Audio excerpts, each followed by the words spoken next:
আমরা যখন হঠাৎ মার্কেটে যাই এবং যাওয়ার পাশাপাশি কি কি কেনাকাটা করলাম আজকের ব্লগে তোমাদের সাথে এটাই শেয়ার করব। হাই এভরিওয়ান, আসসালামু আলাইকুম। আশা করি সবাই তোমরা ভালো আছো। আমরা আল্লাহর রহমতে ভালো আছি।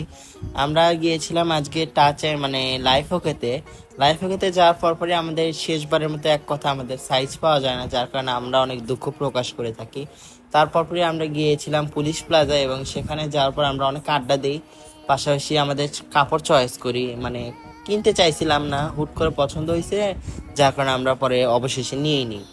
আমি ট্রায়াল রুমে ট্রায়াল দিচ্ছিলাম, সে ভিডিও করে দিচ্ছে আর অনেক শরম পাচ্ছে। মানুষজন কি বলবো, মানুষজনের সামনে গেট খুলে ট্রায়াল দেওয়া যায়?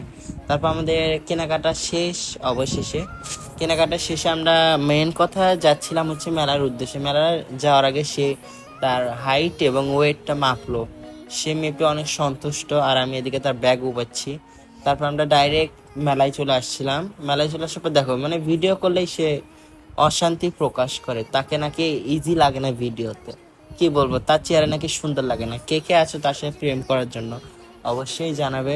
আর আমাদের আজকের মিনি ব্লগটা কেমন লাগলো অবশ্যই তোমরা জানাবেন, মানে জানাবে, সরি। আর এটা হচ্ছে আমি বলছিলাম বন্ধু আমাকে নাগরদোলায় তুলো, সে আমাকে নাগরদোলায় তুললো না, অনেক কিপটা। ওকে বাই, নেক্সট কোনো ভিডিওতে দেখা হবে। Tata, bye bye.